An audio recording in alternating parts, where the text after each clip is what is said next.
Welcome back into the Lions247 Podcast. I am Tyler Donahue, and here we are in June 2025. A lot to get to on this first episode of this month, and it's going to be a very busy month here in Happy Valley. Not quite 2 pads on the field just yet here at Penn State, but we're going to have 6-7 different prospect camps taking place. We're going to have a lot of conversations with members of this Penn State coaching staff in the days and weeks ahead, and we're going to continue to learn more about this roster. So we're happy to have you with us over at lions247.com. We've got a special offer rolling to start this month through June 10th. Climb on board, 60% off a full year of annual VIP access. That's this entire 2025 season, whatever happens with it. That's all the transfer portal, recruiting action that's going to occur over the next year. And that takes you into next summer even. So hop on board. I wanted to make sure we let you know about that. I'll remind listeners and viewers later on that we have that 60% off deal going. But we're fresh off of Penn State picking up its latest commitment for the 2026 recruiting class. And to help us break that down and much more, we welcome in Lions247 recruiting insider Tyler Calvaruso. Tyler, good to get you back on board. And we've joked a lot lately that it doesn't take that long to have our next post-commitment conversation. And well, here we are again. Benjamin Eziuka out of Detroit, Michigan, an offensive lineman that we got to look at on Sunday when he came to campus for some camp action. Turned out the staff liked what they saw. Eziuka liked what he was hearing from Penn State staff. And here you are, commitment number 18 in the 2026 cycle on a Tuesday afternoon. Yeah, the commitments have been coming fast and furious really since late March. Eziuka's the latest, and he worked his butt off to earn his place in this class. That's the main thing that I take away from this. It kind of reminds me of Braswell Thomas last cycle, where he had to get out to Penn State. He had to camp for his offer to be committable, and there were certain boxes that he had to check off with his camp performance. Thomas did it last cycle. Eziuka does it this cycle. I remember going back to last summer when Penn State offered Eziuka. He camped for Phil Trotwood and the staff last summer, and it went well, but there were still things that needed to get to a certain point for the door to open. You know, he needed to clean things up physically. The prospect profile from a physical standpoint was a little bit sloppy. His 40 time when he tested last summer was, flat out not good. You know, there were questions about the athleticism. There were never questions about the tape, though. The tape was always strong. He looked the part against some solid competition playing on the interior, taking some reps at guard, taking reps at center. His junior season film was really, really good. Penn State kept tabs on it, and the talking point remained, hey, look, you have this official visit. He originally had the official visit locked in for June 20th through 22nd, but look, you're going to have to come to camp and earn your place in this class. He did just that. You guys got the chance to see it firsthand over the weekend, and once that door opened, he walked through it in short order. This one got done very quickly, and it always had the feeling of a recruitment where if Penn State wanted Eziuka, he was going to be in this class. And here we are on Tuesday afternoon discussing him indeed in the class. We thought he was very solid on Sunday afternoon. Leighton Von Brandt, another Penn State commit, was there working as well. There was a third offensive lineman that we'll talk about a bit later on the show. We'll bring Daniel Gallen on because he was there on the sideline with us. But I thought that third offensive lineman was the best of the bunch on Sunday. But Eziuka certainly showed and made his case, I'd imagine, in the eyes of Phil Trautwein. James Franklin, offensive coordinator, Andy Kotelnicki was monitoring the situation as well. But just to circle back to kind of how you laid it out for us, what was his status in the eyes of this staff when he rolls into campus on Sunday morning, and what exactly changed, or I guess what took a step forward to ensure that when he wanted to pick up that phone and say, Coach, I want to commit to you, that the answer was, you are welcome, come on through? Had to show improved testing numbers athletically. That was the first thing that immediately feedback was, hey, look, we've got to see more athletically. And once he went through testing, went through the 40, went through all the necessary agility, went through the requisite bad work, showcased some really improved quickness with his footwork, I think that started to open the eyes of the Penn State staff. And then once he got to the one-on-one portion of the camp, I think the Penn State staff knew exactly what he was going to accomplish because, again, the junior season film was what it was. They knew he was a solid interior offensive line prospect, but there's a difference. You know, when you're not cleaned up physically and where the athletic markers aren't where they need to be, place like Penn State, you know, they're going to go in a different direction. Just think back to last cycle, man. Remember Maury Hills? I mean, he got to campus. He was someone Penn State staff had legitimate interest in, but he just wasn't up to snuff from an athleticism standpoint. And quite frankly, he wasn't as good as Eziuka was during the one-on-one portion of his camp performance as well. You should have waited till Daniel came on to mention him, because of course he ends up with the Maryland Terrapins. Yeah. And I'm glad you referenced that, because I wasn't going to go and bring up his name directly, even though I did remember it. I was going to say we've seen instances, and Orange Hills last summer is the latest, but I've been covering this team for a while now, where it was literally like, come earn your offer, and if you don't, it's pretty much going to be a parting of ways in the recruiting trail, right? It's like if it doesn't happen now, and we've seen it where a guy shows up, the 40-yard dash is a dud, the performance over the course of the day isn't great. Maybe he's feeling a little extra pressure because he knows he has that scrutiny on him, or maybe he's just not up to the task of earning a Penn State scholarship offer. But we've also seen plenty of instances where a guy knows what's at stake, gets the job done, and lo and behold, a few years later, he's playing a bunch of meaningful football for Penn State. Yeah, Eziuka knew exactly what was at stake, and he was more than up for the task. And once he got back to Insider Lash, talking with the staff afterwards, and he picked up on where things were headed, like I said, it was just like that, done pretty short order. We got the commitment announcement here, just 48 hours removed, really, from his departure at State College. So this was there have been a bunch of recruitments this cycle that have been a little bit drawn out. This one, not drawn out in any way. Once that green light was given, right through. I want to begin this question by noting that Phil Troutwine has earned the benefit of the doubt. But at the message board level right now over at lions247.com, the immediate kind of pushback, I guess, or at least feedback from some Penn State fans about this pickup is, well, why didn't Michigan and Michigan State offer an offensive lineman from Detroit? Where are all the power conference offers? I don't see the SEC offers. You've got Kentucky on here. You've got Wake Forest. You got West Virginia. You've got Stanford, which indicates high-level academics. But you weren't battling Michigan, Michigan State, Ohio State, some teams from the South here. So, Tyler, I think we're to the point now we're going to trust what Phil Troutwine sees on film in front of him and what he wants in that room. But secondarily, based on some of the conversations you've had, why doesn't Eziuka have that kind of an offer sheet, especially from some Big Ten programs in his backyard? Well, first things first, I think it's a valid question, because I think people ask the question of Penn State when it's the complete opposite direction. If there's a Pennsylvania kid who's a high-level recruit and Penn State's not in on, people are wondering why. What does Penn State know that we don't know? So I think it's a very valid question, and I definitely understand the line of thinking. I think a lot of it has to do with, he just didn't camp at these places. He didn't showcase the improved athleticism that the Penn State staff saw firsthand, and I'd say there was probably more patience displayed on Penn State's end than a lot of the other schools, the Michigans, the Michigan States, who are right there in the backyard, not just in Big Ten territory, but right there in that Detroit area. They're so active recruiting that area. They went ahead with their offensive line boards, formulated them in the way that they want to formulate them. And Penn State has obviously done the same thing, but they always had Eziuka's name circled as a guy. Hey, look, we can circle back on him in the summer, and if he is where he needs to be, we really, really like the intangibles. We like what we see on tape. We like what we see from a floor perspective, because I think that's the big thing with Eziuka. Now that his athleticism and size and all of that is checked out, he's a pretty high floor addition, because I think you're getting a solid interior offensive line prospect. Now, other programs, they didn't want to wait around and see if he was going to be that solid interior addition. They didn't want to see if the athletic markers were going to check out. They didn't want to see how coachable he'd be. And that's fine, because programs are going to take their boards where they're going to take their boards. Not every recruitment is going to play out the same for all of the schools involved. I had heard Michigan was looking around a little bit, but it was in the very, very early stages. And obviously it's not going to get off the ground now, because now that Eziuka's committed, he's done. He's going to take his official to Penn State. He's going to focus on his senior year. And that's going to be that. He's locked in from everything we've been told. Eziuka, 6'3", working his way toward 300 pounds right now. Interior offensive lineman, high 3-star. Tell us where the fit is with the offensive line class and where we're at now with that 2026 O-line group. Yeah, so like I said, he's going to be an interior guy. Give you reps at guard, give you reps at center. Reminds me of Mike Troutman a little bit. I think Troutman, 2025 signing, he's on campus right now.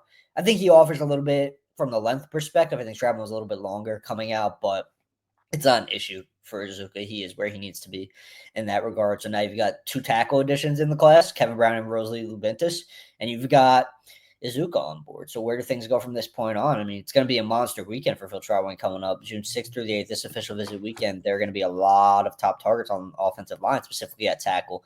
Guys like Grayson McKeer are still out there for the taking. So there's still flexibility for 2, maybe even 3 more additions in the trenches moving forward. Again, we've touched on it being potentially a bigger class. So if Phil Troutwine wants to add guys, he's going to have some flexibility to work and do so. Don't worry, Tyler. We'll put the spotlight on next weekend, next episode, because not only do we have another official visit group, but we've got the first 7-on-7 tournament and big man challenge here. Again, June is a beast when in terms of recruiting coverage. Tyler's doing the heavy lifting. We're all playing our part over at lions247.com. And looking back at last weekend with the official visitors who were on campus, Tyler, you laid it out very well last week on this podcast, how a vast majority of the players who were going to be on campus for official visits were members already committed. You got a chance, and we'll talk about those guys soon. The 2026 class guys have already announced their decision. Many of them have been on board for months, if not a full year to this point. But let's go back and look at some of the heavy hitters who were on campus. And just beginning with Marlon Bright, because he's been an offensive lineman we've discussed about. We're coming off of an offensive line commit, and he was, again, back in State College. Yeah, Penn State's the one to beat coming out of this visit. And Bright doesn't even have anything else currently on his official visit schedule right now for the remainder of June. Obviously, that could change, but as things are right now, Bright's done with official visits, and he's set to announce July 5th. So you can read the tea leaves a little bit and see where this one is trending. The crystal ball is 100% in Penn State's favor. I'm pretty close to a pick myself. I mean, Penn State has just pushed a lot of the right buttons with Marlon Bright, and really this past visit got around Troutman, who is coming up more than I anticipated on this podcast episode, but he got around Troutman. Those two were they were teammates at the Paul Catholic in North Jersey, very close friends off the field as well. Troutman's been raving about Penn State's development in the offensive line room, so that's obviously been getting back to Bright throughout his recruitment, and those two were happy to catch up. And there was also an aspect of Bright's visit that reinforced the academic side of Penn State, which is a big thing for him. I mean, this was a kid who was previously considering Stanford before the coaching change, so that degree matters. Academics matter to Marlon Bright, and Penn State continues to hit with Bright in all the areas it has needed to hit. So right now, I'd say the Nittany Lions are the overwhelming favorite over the likes of Illinois, West Virginia, Rutgers, and Syracuse were in the mix, but he scrapped official visits there. So if you're Penn State, if you're Phil Troutman, if you're inside of Lash right now, you really got to like where you're at with Marlon Bright. The other offensive lineman who was on campus this past weekend, Marky Walbridge up in Massachusetts, St. Sebastian's High School. Again, multiple offensive linemen on campus this past weekend. You've got a commit coming on board. I know it's a little bit tricky to keep tabs on. We've spoken about Marky Walbridge less than we have about Bright on this particular podcast. So can you bring us up to speed on where he was making the trip to campus and where maybe things are coming out of this experience? Well, unfortunately, I don't have any direct feedback because the fact remains Marky Walbridge is just not the biggest talker, and he plays his recruitment very close to the vest. And I think he played things pretty close to the vest while he was on campus as well. You know, he's not the one. One thing we have learned about him throughout his process since he was an underclassman, he's not really one to get too high or too low coming out of the visit. I think Penn State feels it helped itself with Marky Walbridge.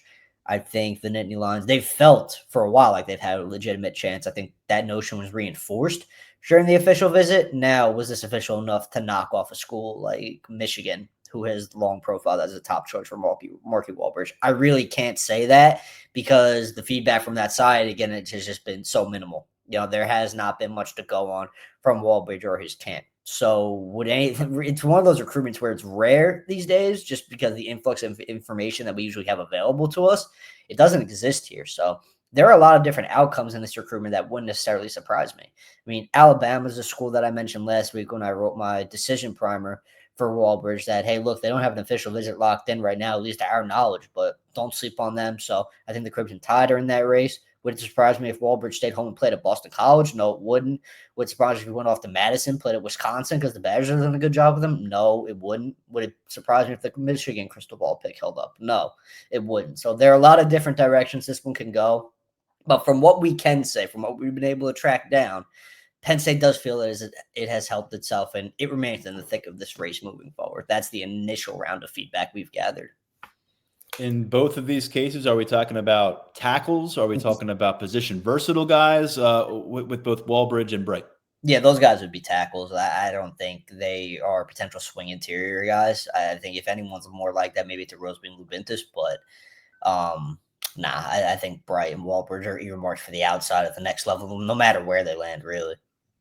Tyler does a great job over at lions247.com of giving us some big picture pieces as the classes and the cycles develop. And I thought there was a really good one here on Tuesday through a couple really big official visit weekends, not just here at Penn State, but when you look across the nation and remember, I think it was Mother's Day weekend Memorial Day weekend, you didn't have a lot of official visits taking place across the country. So you kind of have bookended weekends with that holiday weekend in the middle. But Tyler, two of those big names that are exploring their options and that we keep coming back to here on the podcast, we're going to finish up this segment with.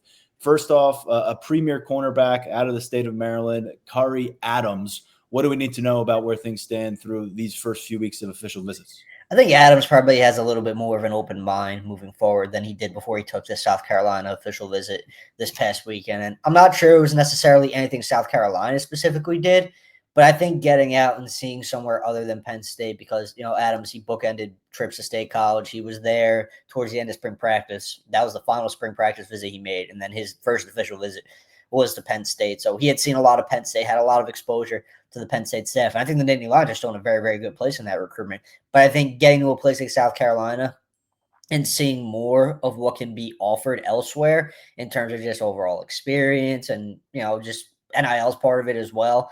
Not saying that Penn State's not competitive on that front, because they definitely are. But again, these are conversations that still need to be had during all the official visits. So having a narrowly focused recruitment kind of doesn't help you in that regard. It doesn't allow you to take a step back, see the big picture. I think that's something Kari Adams is going to be doing more of on these upcoming official visits with Oregon, Notre Dame, Michigan. But I still like where Penn State is at, being the crystal ball favorite to land Kari Adams. I think the relationships are in a very, very good place in Penn State. Adams has raved about Terry Smith throughout his recruitment, and consistency has been big for Adams. Penn State quickly prioritized him way before he was the number 3 cornerback in the nation, way before he was on the cusp of 5-star status. They recognized the talent early, they prioritized him early, and they never switched up. That's something that has been very big in Adams' recruitment. It's come up time and time again, and I think it's a big reason why Penn State is going to be able to really, really be competitive in this race all the way until the stretch run. But kind of like Joey O'Brien, who we'll get to in just a second here, I think Kari Adams is taking an approach where, hey, look, I'm going to get out, make these official visits, collect as much information, collect as many important data points as I can before coming to a final call.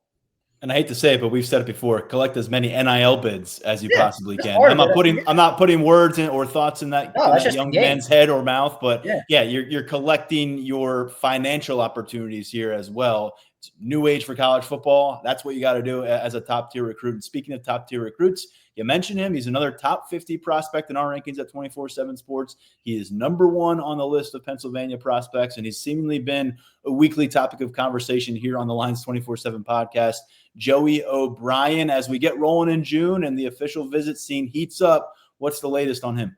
He was at Clemson over the weekend. I think Clemson did a really, really good job, maybe a better job than a lot of people were anticipating. Clemson offered O'Brien, and when he got that offer, he pinpointed it as one of those dream type offers. So that immediately opened some eyes and raised some eyebrows, and I think Clemson did a really good job with him while he was on campus. Where O'Brien is in his recruitment in terms of where he might be leaning, I think my intel there recently, it kind of remains the same. He's still pretty open going through this OV slate. Again, collecting as much information, having as many important conversations as he could possibly have before he comes to a final call. He has been on record saying he's not going to make a final decision until he completes all of his official visits. Now, is he going to complete the entire slate that he currently has on there? It's Notre Dame, Oregon, and Tennessee. There's some rumblings that maybe one of those visits might not occur as it's currently scheduled. Maybe there might be a little bit of shuffling of dates. We'll see what happens there, but it's either two schools left for O'Brien or 3 schools left for O'Brien, depending on the way things shake out. We'll see what way things go and which school may or may not receive a visit when it's all said and done. But I don't expect a visit or a decision until all visits are in the books. O'Brien can sit down with his family and make a well-thought-out call. And one thing we've learned about Joey O'Brien that really stands out to me is he's a great kid. He's very, very detail-oriented, and that's not just football. When it comes to his final decision, whatever he does, it is going to be a very, very thoroughly made call. Keeping track of all these travel visits and commitment plans and everything else. It's a day-to-day process for guys like Tyler Calvaruso. I encourage everyone, again, 60% off VIP access at Lions247. If you are not following Penn State recruiting in that manner, you are missing out on a lot of the details day to day. Let's get into some more on Penn State recruiting by talking about the first prospect camp of the summer, and we'll bring on board Daniel Gallen, our colleague at Lions247.com. Daniel and I we're set up there along with Mark and Grace Brennan on Sunday. Tyler Calvaruso is going to be joining us for a bunch of camps over the course of June, including this weekend, but he was sticking at home dealing with the official visit coverage for us over on Sunday. But Daniel, bringing you on board and starting with the obvious headliner, we got a long look at a guy who's in that five-star conversation. He is the number one running back in America for the 2027 cycle at 247 Sports, and his name is Penn State commit Kaman Spell. Yeah, I think it's something that we lean on a little too much when we talk about seeing guys for the first time, and then we say that someone looks the part. But I mean, Kaman Spell looks the part of like a junior in college running back. Just the way that he was built, you looked at the running backs lined up, and you immediately knew which one was him before you knew maybe what number he was wearing. And then I know you got a much closer look at him up close, Tyler. But I first noticed him. He was working on the other side of Haluba Hall, and I saw him go through a running back drill. And from I was probably like 60, 70 yards away, and just seeing him glide and just the way that he moved, around the bags that were on the ground. I mean, he just looked so polished, so ready. And it was kind of the thing where you're like, yeah, this is, a five-star guy. This is someone who has a really high ceiling, and that we know why Penn State worked hard to get them in the class when they did.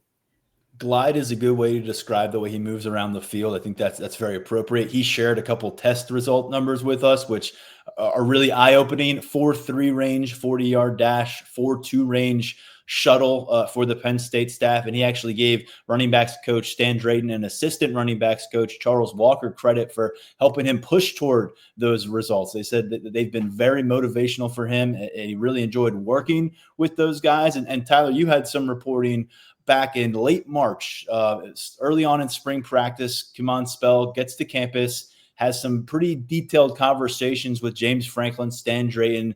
By the time he leaves, he announces to the world, "I'm locked in with this commitment." We'll note he was a high school sophomore. He's just wrapping up his sophomore year of high school, but he is a big-time talent. And so to get that kind of a definitive statement from somebody a couple months after you lose Jaywan Sider and endure that change was a key step forward. And so now that he's actually on the field working with Drayton and working with Walker and liking what he's hearing and seeing, and I'll get into some of that more, but Tyler, just how well has Penn State managed the situation of having to replace a position coach while also maintaining the commitment of the number one player nationally at that position? About as well as it possibly could. I mean, Spell was pretty candid about it after Sider's departure for Notre Dame. He was kind of wondering about where things were going to go, and there was a point where he questioned his commitment just because his relationship with Sider was so strong. But Penn State did a really good job in the immediate, keeping Spell on board, having the necessary conversations to ensure him that things were heading in the right direction. And now that he's worked with Stan Drayton, has a relationship with Stan Drayton, things are in an even better spot. I mean, is Jaywan Sider going to stop trying? I highly doubt that. I mean, I doubt Notre Dame goes away. I also don't really foresee Spell entertaining it all that thoroughly, at least the way things are right now. He's pretty happy with where he's at, and he's loved Stan Drayton so far. And I know he really enjoyed working with him on Sunday. I mean, Tyler, you got the chance to talk to him. You got that direct feedback. Drayton, he's a big fan of Stan Drayton, and now that he has that camp experience under his belt, it's not the last one he's going to get this summer either. I think his relationship in Drayton come July is going to be in an even better place. Yeah, Kaman Spell, clearly a player who doesn't want to walk into a position room and have a coach tell him how great he is. He wants to have to redo drills. He wants to have to get into the nitty-gritty of what could separate him from being an all Big Ten running back to an All-American running back, or a late round draft pick to a high round draft pick. This is someone with long-term end game goals at the running back spot when they're the number one recruit in the country at that position. And Daniel, we saw him not only go through those drills, and very quickly he was the guy leading those drills, and he was at the front of the line, which is what you want to see from a commit in his future practice facility. But when it came time to run some routes on air for some of those quarterback recruits, I thought he was pretty nifty. I thought it was a lot of fun to see him shine some of that footwork. I don't know what his route tree looks like. It wasn't that much of a nuanced downfield approach that he had to take on. But I just thought, again, the gliding aspect, he's somebody that I don't think is going to take much time at the college level and getting that coaches to really become a plus level receiver. He might already be there. It's not something that's going to hold him back. So that's a part of his game that I really love to see. And then additionally, you got in a little bit of one-on-one action with linebackers, and those poor linebackers, guys. I mean, go check out our video highlights. I got about 2.5 minutes on Sunday night over at lions247.com of watching Kemon Spell. And a good portion of that is him just burning these linebackers with his speed, with his agility. And I also think there's a suddenness to his movements that you really appreciate and isn't always natural, even for high-level running back recruits. And he's a guy who ran for more than 1,600 yards last year, 24 touchdowns. And when you look at how this complexion of the 2027 class is put together, it's high-level talent. It's 3 top 100 prospects in him, offensive lineman Leighton Von Brandt, and then wide receiver Khalil Taylor out of Pittsburgh. When we send when we kind of send it forward a little bit, Tyler, what will you be looking for from Kaman Spell come his junior year this fall to kind of see him confirm his status as a top of the totem pole running back nationally? Honestly, just kind of keep doing what he's been doing. I mean, he finished his sophomore season. He ran for I think it was a combined 551 yards in 2 playoff games for McKeesport. I mean, that production kind of speaks for itself. I think just stay healthy, keep improving that athletic profile. I mean, he's 5'9", pushing 210, 215. At this point, he's running in the 4.3s. That's ridiculous. There's really not a whole lot you can do. I think improving as a pass catcher, that's something that'll come with time. It'll either come with time or it just won't be part of his game. We've seen backs who just don't thrive in that area. They never really add it, and that's fine because what Kaman Spell does, he does it as an elite level. He is elite between the tackles, he's elite getting to the edge and utilizing his speed to get to the second level and make defenders, quite frankly, look silly in the second level. He's not afraid to lower his shoulder and run through you either. So at this point, it's kind of just stay healthy, keep the arrow pointing in the right direction, and keep doing what you've been doing throughout your first 2 prep seasons, because clearly you reach 5-star status doing something right. Just to make people feel even better about this commitment, he told me on Sunday he plans to get back to Penn State for 2 more camps this June. So that's 2 more opportunities to spend a few hours with Stan Drayton, Charles Walker. That's another opportunity to get around campus facilities. Just all good stuff. You want that momentum moving forward with Kemon Spell, who, by the way, our scouting director at 247 Sports, Andrew Ivins, said is a, quote, mix between a tank and a jackrabbit, which is a fun description there. And he actually compared him to Blake Corum, who Penn State fans will remember was very important to Michigan's national championship run in 2023 when he was a first-team All-American running back. I mentioned here a couple times we got eyes on Leighton Von Brandt, another future Nittany Lion. He's part of that 2027 class, considered one of the premier offensive tackles in the country and certainly in the region out of Delaware. And Tyler got a look at him last week in Jersey. Daniel, you and I have seen him now twice in the last 3 weekends. Where are you with your assessment of a guy who has a lot of potential, but I think he still has a lot to prove at this level? Yeah, I think a big takeaway is that him getting into this Penn State camp environment is going to be really, really helpful, because not only is he going to be getting hands-on coaching, he's going to be getting that hands-on coaching from Phil Troutline, from the staff at Penn State, his future coaches. I know that at Under Armour and then at the Elite 11 All-22, there are people there, counselors and coaches giving pointers, giving feedback. But I think it's a little bit different when it comes from, your future position coach. And then it's way different. Yeah. And we'll get into it. We'll get into an anecdote that hammers that home in about a minute. Yeah. And then on top of that, I think that coaching is a lot more personalized, a lot more particular. We see it all the time, over these past couple of years where they start in a big group and then after a little bit, a smaller group gets split off. And Von Brandt was in a group of 4. Including the new commit, and then another guy who has a lot of potential. So, you raise the competition there, and I think that it's maybe a little bit more of I don't want to say like a pressure cooker environment, but it's like you're in a small group and you're with other guys who are elite or could be perceived as on your level. So it's a different kind of environment, and so I think that while going to Under Armour, going to All-22. It's great for Leighton Von Brandt. I think it's really good for his national profile. I think what he got on Sunday, and if he camps again, what he gets then will be crucial to when he ultimately gets here, in 2027. When you show up to a camp in New Jersey, a camp in Baltimore, and you're a Penn State commit, people are going to take notice. When you show up to a camp on Penn State's facility, on their campus, and you're a Penn State commit, people are going to put a target on your back and say, I got to get the better of that guy because the coaches will be watching him. And I think you're going to take a lot of punches. You're going, especially on the offensive line. You're going to, a lot of guys are going to try to make their highlight via you. And also the coaching staff is going to really try to get in your head and see what you're about physically, mentally. We saw that with Leighton Von Brandt, classic James Franklin move. Start him at right tackle, say, all right, now go to left guard. All right, now go to center. All right, now go to left guard. All right, now go to left tackle. And without any pause and with facing a fresh, different defensive lineman every single time. And about halfway through, the wheels started to fall off for Von Brandt a little bit. I think he was maybe lacking the energy. I think it was the third or fourth rep, and the guy just kind of went right by him into the backfield. And on the next one, he was trying to overcompensate, and he practically punched the defensive player in the face. He was trying to, land his initial punch, but it was a different level of violence without the pads. And at the end of that play, there were some extracurriculars, and there had been some extracurriculars. And you heard both James Franklin and Phil Trautwein and Cooper Cousins, Penn State's projected starting guard, who's already essentially an extension of the staff, telling him that he had to rein that in a little bit. He's a passionate guy. He plays pissed off. I think that's very evident when you watch his film down at Delaware. I think it's become evident when we've seen him on the camp circuit. But along the way yesterday, I think that he lost some of his technique and fundamentals, and that fiery nature stepped up. And it ended up the result of not being great highlight film and him doing, I think, 10, 20 push-ups at the feet of Phil Trautwein to atone for some of that, for some of those actions. And so, look, we got a 3-week sample size here. We're all very high on Leighton Von Brandt, who he can become for the Penn State Nittany Lions down the road. I know that he's got a chip on his shoulder about the competition down in Delaware.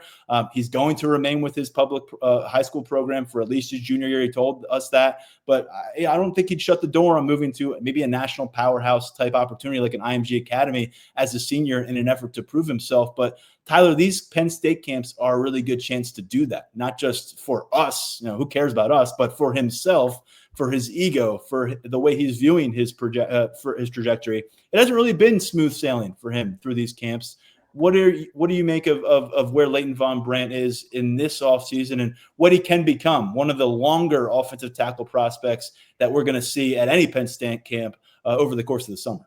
Yeah, I mean, it's kind of some of the things we talked about. He's recomped his body. He's developed a little bit stronger of a lower half. He's still raw in certain areas. I think he definitely still has to fine-tune some things. I think sometimes he relies on his size and, his overall athleticism to kind of lead him. But you got to fine-tune some things with your footwork, your kick steps, stuff like that, basic offensive tackle stuff. But it's not nothing that he hasn't already been working on and has made clear strides in. I think who he is now compared to this point last offseason when we would see him camp before he was a Penn State commit, I think he has taken some pretty clear positive developmental strides. And I think he's just got to put certain pieces together, maybe sometimes, like you said, reel that emotion in. You can play pissed off, but when it starts to become a detriment, that's a problem. I think that's a big thing, but he's a young kid. He'll get it figured out. He's a top 100 kid for a reason, right? I mean, the physical upside, it's apparent. You can't miss it. I think once he puts all the pieces together, he's going to remain firmly inside that top 100. And when it comes to his standing with Penn State, I mean, there aren't many better ambassadors for that 27 class. He's all over the place doing peer recruiting. He's as locked in as you could be. I think the only way he would not wind up at Penn State is if James Franklin were to not be at Penn State or Phil Trautwein were to not be at Penn State. And I don't think we foresee either of those things. So It's looking pretty good for Leighton Von Brandt. Who knows in college football these days with the way how crazy things are, but it looks pretty good for Leighton Von Brandt. Yeah, he's a passionate guy on the field. He's a passionate guy as a Penn State commit. I feel like he wakes up every day and says, how can I help Penn State's position in 2027 be better? How can I help us win a national championship in 28 and 29? And he's got the wheels turning. But we'll get a look at him, I think, again this summer. He's a prideful young man, so I'd imagine he might get up to another camp. Probably doesn't want to walk away from camp on that note with Phil and James Franklin. So we'd love to get another look at him later this June because there's several Penn State camps where he can do that. Speaking of Cooper Cousins, though, Daniel, I just wanted to bring you in on this because we always have seen Cooper, I feel like, at every single camp since like 2002 when he was a rising junior. He came back a bunch before his senior season. Last year, he was basically a camp counselor, assistant to Phil Trautwein. Now, I mean, he's barely a counselor. It feels like he's just a full-on coach out there. He was playing the quarterback role during some of those pass rush one-on-one type scenarios, and he's just out there. He was with Leighton Von Brandt in the corner at one time, going over notes about leverage, working up against the wall, and just showing him how to do some stuff with his hands. This guy, whenever he hangs it up, and I don't think it'll be for a long time, he could be a coach. But right now, he's pretty much everything you want for a Penn State perspective, and he's only a sophomore. Definitely. And he showed up on Sunday, and I think Saturday night he had been I think in Boston, if I read it correctly, at a gala for charity. And so I think that shows another element of who Cooper Cousins is. But yeah, you talk about how hands-on he was, talked about that top group earlier of just the four. He was helping Phil Troutline with them. He was throwing the medicine ball at them to knock down. He was showing them how to do things. I mean, it's great when you've got not only is he someone who can help coach these guys up, but Phil Troutline can point to him and say he was doing this 2 years ago, that he was in this position very recently, and look where he is now. So yeah, I mean, I think Cooper Cousins he's super impressive physically when you look at him, and I think he's a really valuable presence to have in someone's ear, and not just from like a recruiting perspective, but just from that peer-to-peer discussion, like when he pulls Leighton Von Brandt aside and is showing him things and is telling him different things that can resonate a little bit differently than James Franklin and Phil Troutline, adults, I guess, kind of getting on you and coaching you up. So I think that's really beneficial. And I mean, I think it was almost we didn't see him at first on Sunday, and that was maybe the most unusual thing about the camp. And then he shows up and it's business as usual. I will add that freshman Owen Alicine was out there too, helping with some things. And he's just a guy that continues when you get around him a little bit. He got to campus in the winter, got some practices under his belt, and was pretty steadily someone that we heard really positive reports on from within the Lash building. And just getting eyes on him again here. Keep an eye on that freshman tackle. He got some nice reps in the spring game on the perimeter. And I think he's a guy that could do some things to maybe get himself on the travel squad this year as a true freshman. I wanted to focus on the other offensive lineman that we got a long look at. And quite frankly, I thought he was the best one on the afternoon. And he is someone that we're going to get familiar with here on the podcast, I think, for the next couple years, probably at least. And that is Olu Babalula. And if I pronounce that incorrectly, I apologize. He goes by Olu. And when you hear coaches in Haluba Hall yelling excited, Olu, it doesn't take much to remember that there was a guy named Fashanu who earned 2023 All-American status with that same name. Here's the young man that's got a long way to go to prove that he can accomplish what Fashanu has done on a football field, but he is a major riser on the recruiting circuit. Like Von Brandt, he's in that 27 class. He's out of New Jersey. And, man, I'll tell you what, Tyler, this is a kid that, we had circled coming into camp because he got his Penn State offer in March, and it feels like lately everybody's been offering this kid. He was impressive. And when he was told to go, from right tackle to left tackle, 5 straight reps, he was fantastic. I don't think he's going to be a center to snap the ball. That's not really a part of his repertoire. But he answered the bell, and, judging by the smile on the face of Phil Troutline and the hugs from James Franklin, this is a priority target. He's a composite top 100 recruit nationally.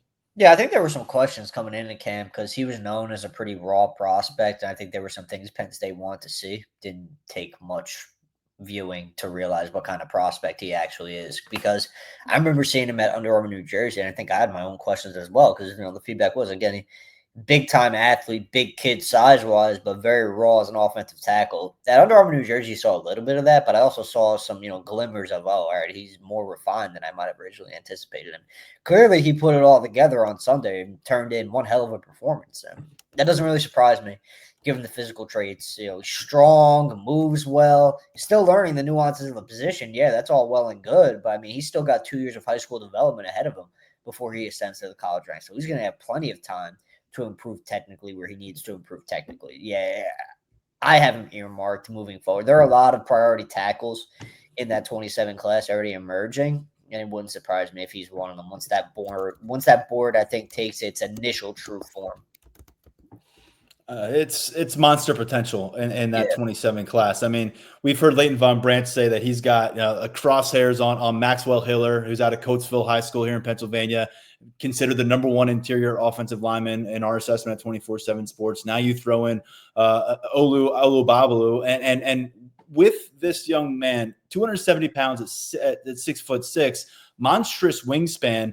But what I think I liked about it is when you got a player who's halfway through high school and he's got that kind of length and maybe kind of like looking like a basketball forward, sometimes either the coordination is lagging behind because they've recently undergone a growth spurt. That was not the case. He was fluid out there. I really liked the way he was able to get lateral too with some of the edge rushers. But additionally, what stood out to me, and Daniel, I don't know how long of a look you got at Olu, but there was a physical nature that he brought too. There's some guys that'll just get by on the athleticism and the length. He was finishing some of those reps as well. And over the course of the day, I didn't really take long to say, yeah, Phil Troutwine gets this guy. 2 years later, he's probably going to be in a much different spot physically, but fundamentally is where these guys seem to take it to a different gear when they get to campus. And so to already see him physically assertive and fundamentally in a pretty good spot, that's a lot of foundation to work with. Yeah, not only Phil Troutwine getting their hands on someone like that, Chuck Losey getting his hands on someone like that. And I know that our message board likes to joke that Phil Troutwine has a type, and I think that we've definitely talked about that on the podcast before. But I think that watching Olu, it really fits that template of some of these other guys that we've seen come through camp and arrive on campus, where you really see the upside. Like you said, like you see the tools, you see the fundamentals, you see maybe the edge that they play with, but they're not a finished product. And I think that that's something to go back to with Von Brandt too, is that these guys are class of 2027. Like it's fine if they're not finished products, and it's honestly probably better that they aren't, because you want that upside. You want you're thinking guys that are going into their junior year of high school. You're thinking about them over the next 6, 7, 8 years, maybe 9 years. Depending on how things go. So I think that that's something to factor in as well. But yeah, I mean, I came in really impressed with how he went about things. I think that edge stood out. I think there was a determination in his performance. You talk about Von Brandt coming in as the Penn State commit, as someone with a target on his back. I think watching Olu, you viewed him as someone who came in and viewed it as his opportunity. And maybe knowing what is riding on that kind of performance. I think that stood out in terms of, he seemed very locked in the whole time, listening, kind of just taking the coaching, putting it together, moving forward. I think it was a really just solid all around performance. And I think that's what you really like to see at camp, is these guys that, we know a little bit about, we know their background, we know what their potential is, we know that there might be some interest there, and then to see them and put it all together, and where it gets to the point where we can kind of be like, okay, we can see this. I think coming away, that's something that is always really interesting to me. There's already a ton of regional offers on the table for the New Jersey standout, but some schools from beyond, like Florida, Texas, South Carolina, Texas A&M, also have not hesitated in putting an offer out for Olu. And we have highlights over at lions247.com. Hopefully they validate the way we've been discussing him here on the podcast, but you can check those out over at the website. Tyler, a name I wanted to throw your way, because I thought across in the defensive trenches, although there's a new offer out there, and we'll get to that in a second, to me, the most consistently impressive defensive lineman on Sunday afternoon was an in-state tackle named Stanley Morgan. Stanley Montgomery, I should say. 6'3", 290-pound range. The physical element is probably in a really good spot right now as a rising high school junior out of Archbishop Ryan in Philadelphia. He's got a few power conference offers: Duke, Kentucky, NC State, Pittsburgh, and Syracuse among them, but not yet on that 2027 target board for the Nittany Lions. Anything to add on Montgomery? As I said, he's just the guy who continued to show up over the course of the day, especially when we got into some of those one-on-one work. Yeah, it's kind of the same thing with him at Under Armour, New Jersey. He wasn't in that top group of defensive linemen, mainly because there were a lot of really, really good 26 defensive linemen at Under Armour, New Jersey when I saw Montgomery for the first time. But that second group, he was one of those guys who just continued to pop. I had to look at the spreadsheet a couple of times, check that shirt number, see who he was. I got some pictures of him too, and I was like, oh, who is this kid? He's winning pretty solid reps here. And it was Montgomery. So to see him pop up at Penn State and continue that doesn't really surprise me. I think he's a bona fide power forward kid. I think the size checks out. I think you guys saw it on Sunday. He moves pretty well for a kid his size. So I think that's one to kind of file away if you're a Penn State fan. Because remember, I mean, we're talking about 27s, and I know for Penn State fans listening to this, 27 is probably a little bit more accelerated for you guys than the rest of the fans around the nation, because there aren't as many fan bases that have enjoyed as much 2027 recruiting success as Penn State fans have. And not many coaching staffs have enjoyed that kind of success either. But the boards are still coming together. Just because we have put 2027 at the forefront so frequently, you got to keep in mind how early it is in these cycles. I mean, some of the guys who wind up in Penn State's 27 class, we haven't even heard their names yet. They haven't been offered. They haven't worked out for the staff in any capacity. So bottom line, there's still a long way to go. There's still a long way for guys like Montgomery to earn that offer, pop onto the board. And I think what he accomplished on Sunday, a step towards that. I think a step closer now. Yeah, I'm curious about what the athletic explosive numbers look like for him right now. You know, at 300 pounds almost as a sophomore going on junior, you know, as his body's reacting to that growth.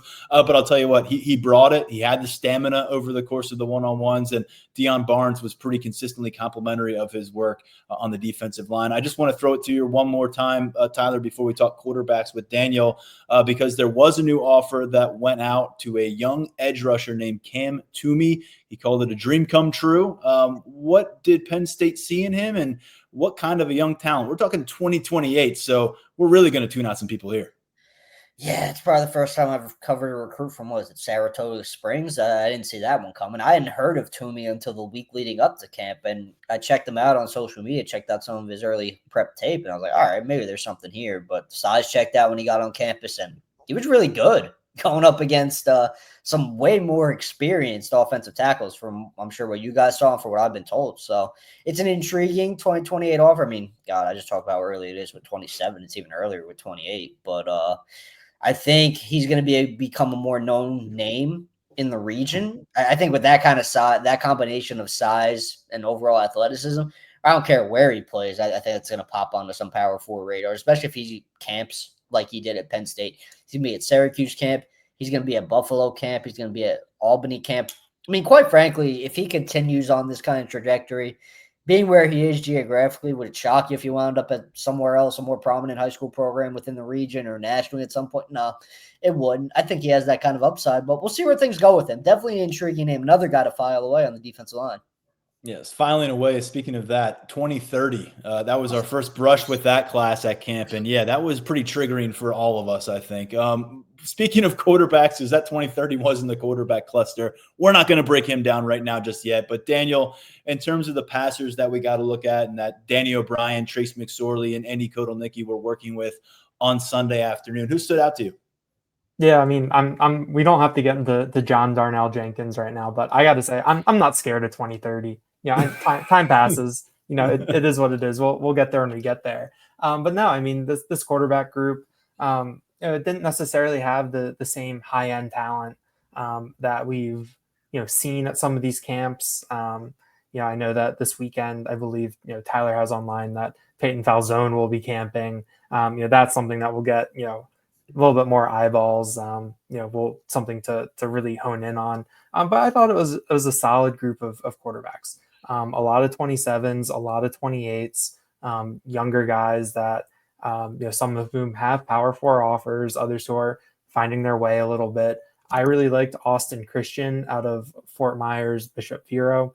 I thought he was really smooth. I thought the ball came out of his hand well. He also had some of those intangibles in terms of, chatting, keeping things up, breaking down the huddle sometimes. I felt like that he had a good presence about him out there. And so that's kind of where my eyes were drawn to early. Tyler posted a video of Charlie Folk IV out of St. Joe's Prep, familiar program, throws a pretty deep ball. This is the second time we've seen him in 3 weeks because he was up at Elite 11, really solid prospect at one of the, state and one of the nation's top programs. And I think someone who's going to have a lot of eyeballs on him through his high school season. When you talk about him from the Penn State recruiting perspective, doesn't necessarily follow the same template that we've seen Penn State lean on with some of their quarterback commits in 25 and 26. When you talk about just the frames that you have with Beckham Kritza, with Peyton Falzone, with Troy Huhn, those are big guys who are more in that Drew Aller kind of mold a little bit in terms of that prototypical, I guess you'd call them pro style quarterback. Folk isn't really that, and he's listed at 6'1", but he does some nice things out there. And his recruitment is national. He's got that Miami offer. And then, two more guys. One was Naeem Woods, Washington, D.C., St. John's College, another prominent program down in the DMV. I thought that he had a nice day. He has an offer from USF. He was someone that excelled in terms of when they were changing the arm angles, making some throws on the run. He had a couple of really nice balls and, one-on-ones and in the skeleton drill in terms of, guys running corner routes and him just dropping the ball right in the bucket. That really caught my eye. And then the last one I'll get to, we're not going to walk up to 2030, but we'll get to 2029. Walker Snee, who's the son of former Giants offensive lineman Chris Snee, and the grandson of Tom Coughlin, the former Giants coach. Really young, some growing to do, some development to do. But I thought that Snee had those, he has those tools. There's a framework that he's working with and where you can see him developing, moving forward, and becoming a pretty big time quarterback prospect. So we'll see as this goes on. Maybe we'll get some more 27s, maybe some guys who are a little bit more immediate in the mix as the camp cycle goes on. But I thought it was a solid group and just kind of an interesting group in terms of guys who come in, only know a little bit about them, and then you can learn a lot about them over the course of the afternoon. As Daniel teased a little bit there, we are expecting Peyton Falzone back in State College this upcoming weekend. We have Elite 11 highlights up from a couple weekends ago at lions247.com. And if we do indeed get to see him work this weekend, we'll have more video highlights up at lions247.com. Just circling back to Charlie Folk IV, he's definitely going to be a name that I'm bookmarking because, again, out of that St. Joe's Prep program in Philadelphia, Penn State back-to-back classes now where they have a presence from that program. They went about a decade without getting a commitment from there when you've got a few power conference players each year, it seems, coming from there. So good step forward with St. Joe's Prep. And now if this is their next big thing at quarterback and starting to see recruitment really take shape for him, I think Virginia Tech and Miami are among his more recent offers. But, Daniel mentioned a couple things there. The deep ball, I thought it was probably the best that we saw over the course of the afternoon. And then the size, though, what is he now? About 6'1", maybe 170 pounds. Probably some development that you'll be watching for there. But playing for that offense in that city, you can better believe Penn State's going to be watching a lot of his film and getting a chance to gauge where he's at over the course of his upcoming season. Tyler, there's one name I wanted to throw your way because we've seen him now twice in 3 weeks. I don't know if he was at the Under Armour camp in New Jersey for you, but Colt Lumpras is one of the more interesting players that we've gotten a chance to see on the camp field this year so far. He's in the top 24/7, just barely at 239. He's the number 11 athlete overall in the 2027 class at the Lawrenceville School in New Jersey. And again, a guy that has time to grow up, find his way on the football field. Right now, 6'5", 210-pound range, working at tight end. I don't think he necessarily is standing out right now on the camp circuit as like a can't-miss tight end that is going to be the next blue-chip star at Penn State. But you can see the traits and why Ty Howell and company have kept him on the radar and continue to develop that relationship with him. What's your expectation for Lumpras and Penn State as they move forward? Because I think Florida offered him about a week ago. He's a guy that I think, depending on which staff room you walk into across the college football universe, a lot of people are going to have varied opinions on how he fits on the field. Yeah, I think he actually wasn't at Under Armour, New Jersey, but okay, which is rare for him because I feel like he pops up everywhere on the camp circuit. He took a weekend off for once. Shout out to him. He's one of those kids in the 27 class who I know. I have conversation about him. He works his ass off, so he's one of those guys who he will not be outworked. And you see that because I think last year when he camped at Penn State, he was very, very raw. Like you kind of really, really wondered, is tight end the right fit here? Because he first popped onto my radar when he was an 8th grader because his physical traits were undeniable. He was already a really big kid. And there were questions, is he a tight end? Is he going to be an edge rusher? What's the word here? Which way is this one going to go? I think as time has gone on, it's clear that it's probably going to be more tight end for him. I think he has the potential to be one of those top tight end targets for Ty Howell in the 27 class. I still think there are some things he needs to work on. I still think he's pretty raw. I think he's still trying to learn how to make the best use of his frame when it comes to, catching the ball with his hands and not letting it get into his body. He high points the ball well, though. I saw that at all 22 in State College. He won some reps down the field, went up and got it. And I think that's a trait that, some tight ends, even the bigger ones, they don't do well high pointing the ball down the field. He did pretty well on that front. I think he's heading in the right direction in his development. The physical traits, again, they're undeniable, and they're going to take him pretty far, because as he goes through his junior year, there aren't going to be many DBs who can match that and kind of go up against him and really have a chance. I mean, he's fast, he's strong, he's improving his overall tight end skill set. So I think maybe even at this time next year, when Lumpers recruitment is in a place where the official visits are set and, there's maybe even some finalists, because we're going to be talking about being early June 2026, Penn State being in that top group and Penn State, keeping him high on its board, that's not an outcome that would surprise me. We will keep track of all this and a lot more over at lions247.com. As I've mentioned a couple times, 60% off deal going on right now to kick off a very busy June on the recruiting trail. 60% off through June 10th on VIP access for a full year. Daniel, Tyler, we'll get back on the field in a few days. We'll do it again later this month, and we got a lot coming your way, folks, at lions247.com. Thanks to you both for all the perspective. Thanks, Tyler. Thanks, man. Appreciate it. On behalf of those guys, I'm Tyler Donahue. That's going to do it for this episode of the Lions247 Podcast. As I teased earlier, we are going to be in Penn State football facilities this week. We're going to hear from James Franklin. We're going to hear from both coordinators. We're going to hear from every position coach, and we're going to work our way around those conversations the best we can to bring you all the details over at lions247.com. And then this Friday, it's 7-on-7 season again in State College. We'll have a bunch of teams showing up on campus from across the region, bringing plenty of recruiting talent with them, probably some commits as well. And that competition will be going on Friday, leading up to another elite showcase camp on Sunday. Stay informed, stay updated at lions247.com. We'll come to you with another podcast later this week. For now, stepping aside and on behalf of Tyler Calvaruso, Daniel Gallen, and Mark Brennan over at lions247.com, this has been the Lions247 Podcast.